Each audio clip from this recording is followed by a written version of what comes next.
Well, hello, everyone, and welcome back to Finding Your Financial Voice podcast with me, your host, Anita R. Johnson. And we want to thank all our faithful listeners, and we're glad that you are here. We got a fantastic show for you tonight. Fantastic, fantastic. I met this young lady, and we're in a group together, and I'm excited to introduce her to you. But I want to thank everyone for listening. I want to thank everybody for the seasons, being faithful listeners, and going through the last 4 seasons with us. We're still in season 4, and this is going to be episode 4. And so I want to thank you there. So our goal and mission always is to make sure that you learn things financially so that you can start implementing them as soon as you hear this podcast or you go to the magazine that we have or any of those type of things. So I'm excited. So I got this great guest. We met in United Black Women, and I'm excited about her being here. She has some great information, and she's going to tell you how you can get on a show, what actually prompted her to start her own television network and so forth. So she is going to tell you all those good things. CF Jackson. How you doing, CF Jackson? I'm doing wonderful. Thank you so much for having me on this awesome show. I'm looking forward to chatting with you and seeing how I can be of value to those who tune it in today. Oh, yeah. I'm excited about you being here. Really, really excited about it. So let's just get down to the very basics. And the very basic is why? Why did you decide to do this? How did you come to the decision to do this? And, what can you tell other women who want to kind of follow in having their own television show? Okay, you got a whole bunch of questions in one first question. I do my best. Okay. So leave me along the way. So why? So I grew up as the only child. So I grew up in Florida, originally from St. Petersburg, Florida. I'm here in Atlanta now. As a kid, as the only child, one of my escapisms was television. I've always had a desire to be on TV. Now, I don't know if I would have been a good actress or anything like that, but I'm not sure if anybody else had a desire to be on TV with their favorite actor or actress on the big screen in some fashion. So that was my escapism and still has been for quite some time. And so in 2003, I had wrote a novel titled Won't Be Denied. And literally when I first thought of the storyline, because I woke up one Saturday from a nap, and I thought it would be a great film. And I never woke up, well, I say never, but I'm gonna say never. I woke up with a title and a synopsis, which is very rare to wake up with a clear title and a clear synopsis of what the storyline would be. And I was telling a friend, I said, this would be a great movie. And she said, oh, you should write a book. I said, I don't have time to write a book. But in 2003, I was on a mission to say, what is my purpose, trying to find my purpose. And I sat there and I said, you know what, get up and just do the darn thing. So it took about 4 to 6 months to write the novel. I enjoyed it, but like anybody else, an entrepreneur and being in business, it's all about now. It's not like, oh, build it and they would come. I had to market and promote the thing. And then I had all this. Back then too, it was frowned upon to have publishing on demand. You really had to have physical books. So I had all these books in my house.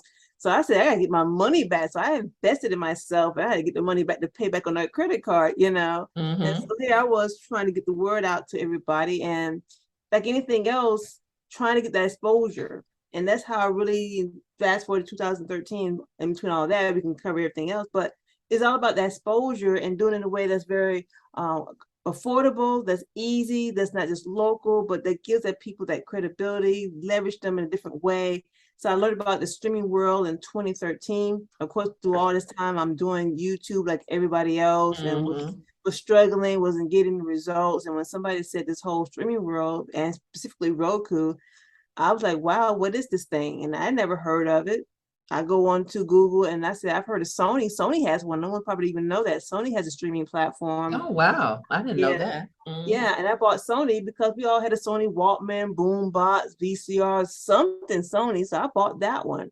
Then I still was sitting there thinking, I was complacent. And then 6 months later, a friend said, you can get on this thing. And that was it. Roku was it. And I said, how can I help others get on this device and help them get with your global audience. And it kind of went from there. But it's been, I mean, this little kid, single parent household, love TV, never thought in my own little work, I'd be my own version of an Oprah Winfrey, and everybody else could be their own version of Oprah Winfrey as well. So that's my goal. Everybody in their own.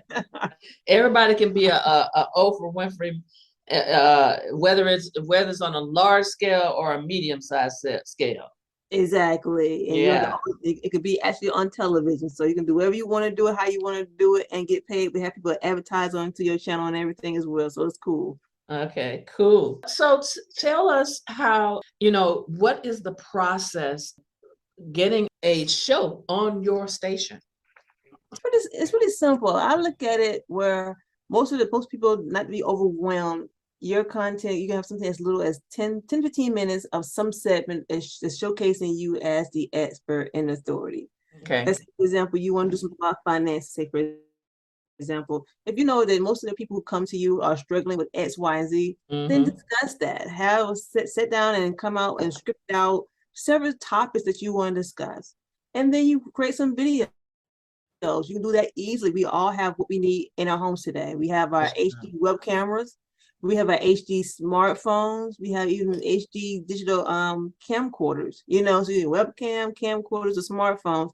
And just find that place in your home or home office outside where you're not going to be distracted, and make a commitment to record that. And once you record it, it looks good. Make sure there's no crazy stuff going on, kids crying, dogs barking, and if it sounds good, then we can actually talk about, you can have your own time frame where you can submit 4 videos a month, and we'll upload them and broadcast them on iDefine TV. It really is that easy. You have to be in a studio. You don't need a massive budget, or you don't need a massive team to record you. Just take the time to find the right space, get the right lighting, get your right content you want to put on there, and go for it. Okay.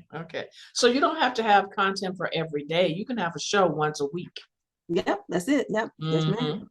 Yeah, so because some people probably think, it's just too hard because I have to have a content for every week to do a show. To probably make an impact, it depends on what the impact that they're trying to make. Yeah. You're right. It's just like when I started the podcast, I was like, okay, I'm gonna do something once a week. Oh, no. Somebody said to me, no, that's not what you want to do. You want to start off once a month. And then if that works, then, maybe twice a month. But I know consistency and persistence brings the followers to the person. So if someone is doing it once a month, once a week, you think that's have you seen it? How fast will they grow? And I know that's not probably not a fair question, because everybody grows differently. But on an average, how fast can someone grow? It really depends, because it's not just being on the actual device itself, but they got to do the legwork on the other side, as getting the word out that they're there. Letting people know that they have a new piece of content that's streaming here. So it all depends on their legwork and how much they want to put into it. And it's going to be a lot of work, but it's part of the consistency. Okay, if you're going to do it once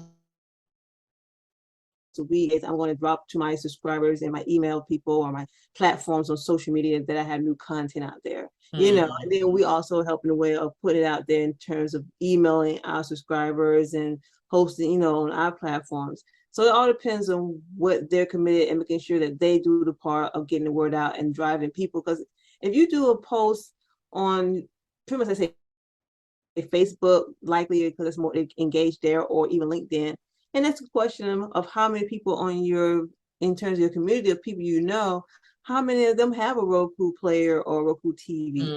You're going to get, like most often I've gotten about at least 60 or 70% of people have the device. So if you got those people, people, they'll come. So you can constantly sit in there, and they want to promote, they want to support people, they do. So it's all about that. So it all depends. I don't have a strong arm answer for you. It all depends on that person doing their due diligence. And the Mm-hmm. same for us, doing our due diligence of getting the word out and letting people know that we have new content. Yeah, the marketing, the marketing, the marketing, the marketing, the Yeah. marketing, the marketing, the marketing. Yeah, the sharing, get it out Yeah, there, letting people know yeah, you're there. Again, yeah, it's yeah. not like you build it and they would, and sometimes in some essence, because people ask like, well, how would they find you on Roku compared to when they find you on YouTube? Mm-hmm. And it's similar to that, because you put it on YouTube and it's a freebie, it's a freemium model. But the same thing, you still gotta let people know that you have new posts that's on the YouTube. You still gotta do the same thing and driving people there. And it's no different when you're on another platform. So people Mm. to the point where they think, okay, he's there and that's it. And then we do get subscribers all the time who signs up all the time. But it's all about doing the part you say, marketing, promoting, and sharing, and creating that system that you're gonna drop that and let people know that you're there and getting the Right, word. right, right. Well, how many, when you do have these shows on, is there a tracking system of how many people are and how many people are listening to your or watching your show? Not only watching, being able to give feedback, actually get and broken down by age, ethnicity, all of those kinds of things. Is that something that you provide to as well, or is that an an added cost? That's included with Roku, so we don't have the per show broken down. Okay. We have this. We can see what the traffic comes to. We can see how long they've been there. We can get all that type of content where they're coming from with that component.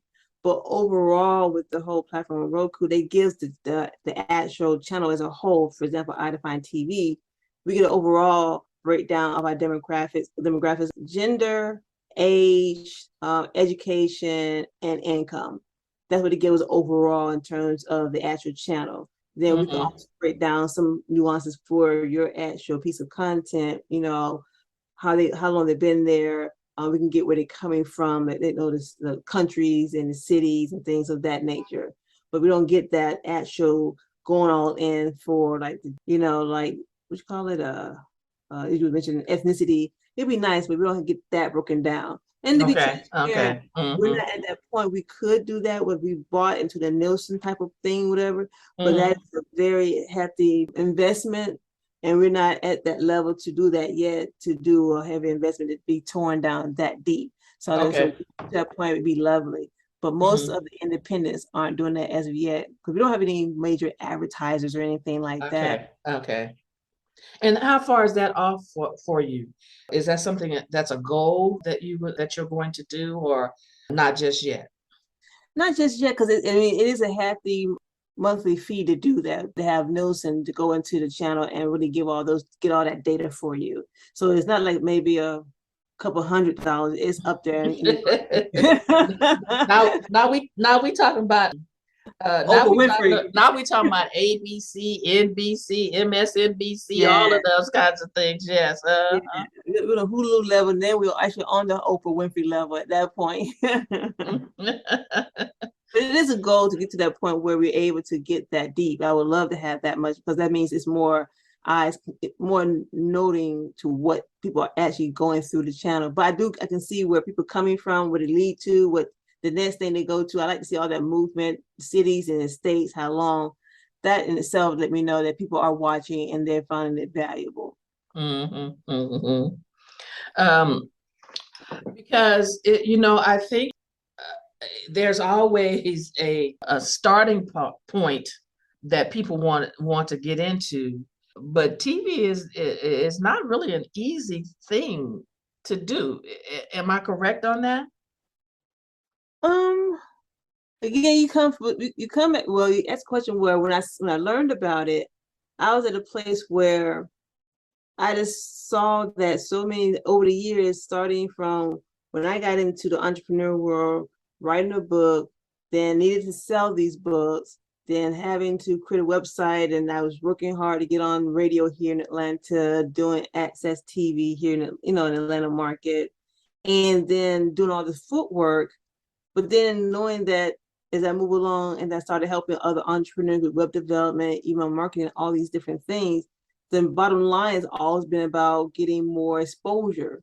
Mm-hmm, and mm-hmm. and getting it in a way that's going to be attainable, and at the same time having exposure too is giving you credibility, because just saying Right. I spoke at even saying I spoke at so and so college, that gives you credibility, that gives you more of a validated that someone else saw you valuable, so I should bring you on to my school. And here, for example, doing research initially, I can, for example, somebody can pay $500 for a 30-minute segment just to be in the local market here in Atlanta. Mm-hmm, mm-hmm. $500 for a author or entrepreneur or startup, and you're only doing it one time, not even Yeah, yeah, yeah, really yeah. 50. So I'm Mm-hmm. like, that's a lot. So I was like, when I Yeah. thought about this, I was like, well, how can we make this even more easy and more affordable? And she's not only be local, but she's going to have a global reach, United States, Canada, and the UK. So that was the mind part about where how it can be a value add to people to where they can leverage it. And at the same time, I offer to people, don't let it be where you can offer sponsors and advertisers for your segment to get a Mm-hmm, return on mm-hmm. your investment. Yeah, yeah. There's no return on me. I don't ask for a cut of that. That's all you. How can you monetize it and make it a win-win-win for Yeah, yeah, yourself? definitely. Yeah, one of the things that even doing the podcast that like I'm doing now, Mm-hmm. you really have to get out there and start advertising, marketing, or networking with people to get the advertisers. Is Mm-hmm. that something that you may help somebody with, or you may not, or you send them to some place to say, hey, look at this person. We got a person that we maybe partner with to do that kind of stuff? Initially that was part of the goal, and it was going to be something where it's I don't know, was it something that everyone wanted to do to make it worth, I mean, to be transparent, to make it Right. where the cost effectiveness. I know for myself, the low-hanging fruit are those who are already part of your collective. So you Mm-hmm. can have somebody, you can reach out and say, oh, I have a show and so who wants to have a short advertisement or something, 10, 15 minutes, whatever. Now we can help create it for them if they want to. That's something we can help that. But you can reach out to your community of people and say, you got to figure out what your dollar amount will be, Mm-hmm. what your returns you want to have on it. But hey, you want to be a advertiser on my show for $100 for a month. You'd be amazed. I remember long time ago, I was before I even knew anything pretty much. I had got invited to speak at this writers event in Vegas. And part of my I guess we say what honorarium was they gave me a hotel to stay in, but I had to get my own flight out there. Mm-hmm. So here I am on LinkedIn. I was in a group, and what I said was, I'm going to be speaking at this event with all these writers and all these authors. Who wants to be put in front of these people? I'm going to have a table. I'm going to Mm, promote your stuff in front of these people. And mm, I set up a dollar amount of how much I was charging, and mm-hmm. they shipped all this stuff to me, and that paid for my airfare. Isn't that something? Yeah. So you Go never. on, go on, girl. And there I was doing my part. Then Uh-huh. here's the editor, here's this person who does this, and I was shuffling, putting their stuff out there. But I think people go over the top, but like you already have a collective of people who already have a know, like, and trusting in you. Why not connect with those who are just like yourself, a small business owner who wants that exposure and may not, and they have $100 for a one-time ad or Uh-huh. something like that on your show, something like Okay. that. But that's Okay. what I Okay. advise all the time, to reach into your collective people who are like you and want to support you and say, oh, I got $100. Yay. I can be on her advertising for her show. Mm-hmm. Mm-hmm. Mm-hmm. Yeah. Yeah. That is just that's just the bomb.com right there. Just it. Yeah. You have to learn how to monetize. As entrepreneurs, we have to learn how to monetize everything. Yeah. Everybody who's in your collective, everybody who's in your reach, you just never know. Yeah, You yeah, know? definitely, definitely. Well, this is Anita Johnson from Finding Your Financial Voice podcast, and I am talking with CF Jackson. Miss Jackson caught me nasty if you're Miss Jackson. I don't even know how that works. I don't Miss Jackson, if you're nasty. Funny. I don't even know. I didn't messed it up. Yeah. Uh-huh. And she has a network that's on Roku, if I'm not mistaken, and she can help you bring your gifts, your whatever. If you have a desire to be on television, and we're not talking to MSNBC, ABC just yet, okay? If you have that desire, she can help you bring your television show to the light, and help you start small and become bigger. Yeah. So, yes, definitely. So, do you have any advice for anybody that is seeking to do that? Yeah, I mean, pretty much my starting advice, if you're not creating videos, to start creating video. Okay. That's the main thing, because like you're saying, we are here to provide information to people, but I see people all the time who get kind of stuck. I do a presentation where one of the things that people are holding back is they get caught when it comes to video. They get caught in the spell of they don't like the way they sound, the way they look, they're hesitant about what kind of equipment and all that kind of stuff. But you linger behind because of the fact that people who need what you have don't get to see it or hear it because of the fact that you're stuck in this world of I am this or that. And you know, I can say for myself, when I wrote my book, and I've always had, as well, I'll say always, because I've always had the challenge at times, I would say, was that my rate of speech. And I've had that since a kid. But I could allow that to be my barrier to never really getting the word out about the book, you know. And I would have, because that might have been my barrier of not being in front of, I mean, I'm gonna say this, having iDefine TV has put me in places that I would have never thought I would have been. It's put me in front of people I've only admired on television. I've had the pleasure of interviewing Sherri Shepherd. I mean, I was that's great. you know, Romany Malco. I love Romany Malco from, you know, from all the different, he worked, Think Like a Woman, whatever that movie he was in, and he was on this awesome TV show on ABC, and Regina Hall, and I mean, even CT Vivian, the activist, and it's put me in places that you would never think, even imagine, because of the thing that media is where we are. So that's what I advise people to think of themselves as something's growing into something that's going to put you somewhere. It gives you an open avenue to where at that point people start inviting me to things because of iDefine TV. So if you think about where you want to, or you are, and you get there, some things just flow to you effortlessly, you know. So that's the prime example of starting where you are, grow into it, and saying, okay, how can we help you? We can gauge you in terms of what kind of equipment you need, the lighting, just keeping it simple. My mission is keeping it simple. Don't overthink it. I've spoken to those who have I've spoken to household names, and they still thinking big. They need a whole production. Like, yo, you at the house. You don't need all that. We're not at Paramount Studios. Come on back to the house. You know, we're not on Tyler Perry Studios. We're right here at the house. Have your own stuff at the house and keep it simple. You don't do all that. You don't have no makeup crew. No, you ain't got no glam squad. You. I love you. You said just keep it simple, okay? Yes, just and have keep fun it with simple. it. I love it. I love it.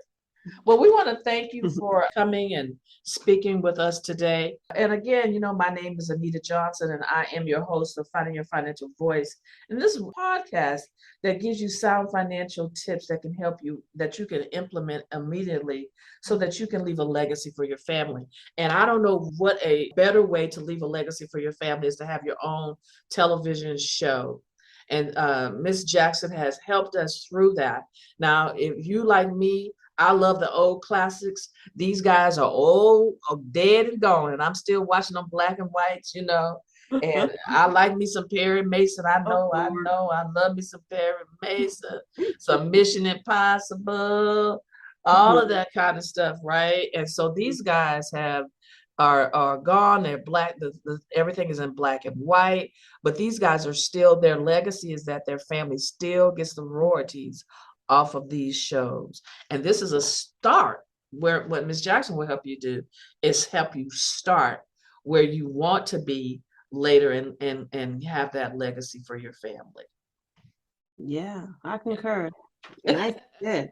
I mean, it really is. It's your legacy that no one can take. And one thing that's true. Yep. I remember my mother told me, get your education because nobody can take that from you. Yeah. No matter what. Awesome. I like it. Definitely. Well, thank you, Ms. Jackson. I hope that you have a wonderful day. Thank you for sharing and being here with Finding Your Financial Voice podcast. And we hope to see you soon.